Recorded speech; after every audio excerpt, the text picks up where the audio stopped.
It was a dark and stormy night when Emily, a college student, found herself walking home from a late-night study session. Her usual route took her through the brightly lit main streets of town, but for some reason, Emily felt drawn to the old, abandoned mansion on the outskirts of town. She had heard rumors about the place being haunted, but she didn't believe in ghosts and thought it would be a fun adventure. As she approached the mansion, Emily couldn't help but feel a sense of unease. The mansion looked even more dilapidated than she had imagined, with the windows boarded up and the paint peeling from the walls. But she shook off her nerves and made her way inside. As she entered the foyer, Emily was struck by the musty smell of decay that filled the air. The interior was dimly lit, and she had to squint to make out the details of the old furniture and decor. The walls were covered in a strange, green mold that seemed to pulsate and throb with a life of its own. Suddenly, Emily heard a faint whispering coming from somewhere deep within the mansion. It was a language she had never heard before,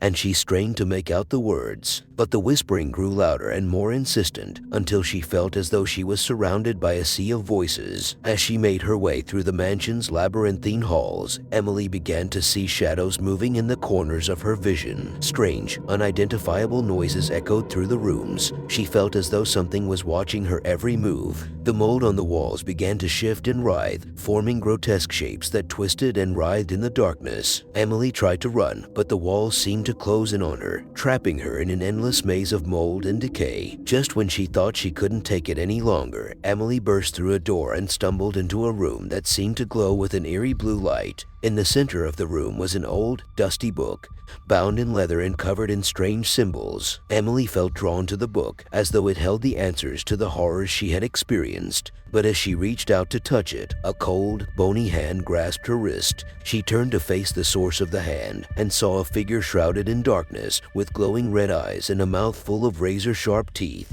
Emily screamed, but the figure only laughed, a sound that echoed through the halls like the tolling of a death knell. The figure spoke, its voice like nails on a chalkboard, promising Emily an eternity of torment and suffering. Emily tried to pull away, but the figure only tightened its grip, dragging her closer and closer to the abyss. And then everything went black. When Emily awoke, she was lying on the floor of the mansion, covered in dust and cobwebs. She looked around, but the book and the figure were gone. She tried to shake off the feeling of dread that had settled over her, but she knew that something was wrong. As she stumbled out of the mansion and into the light of day, Emily knew that she had experienced something beyond human understanding. The horrors of that night would haunt her for the rest of her days, a constant reminder that there are things in this world that should never be disturbed.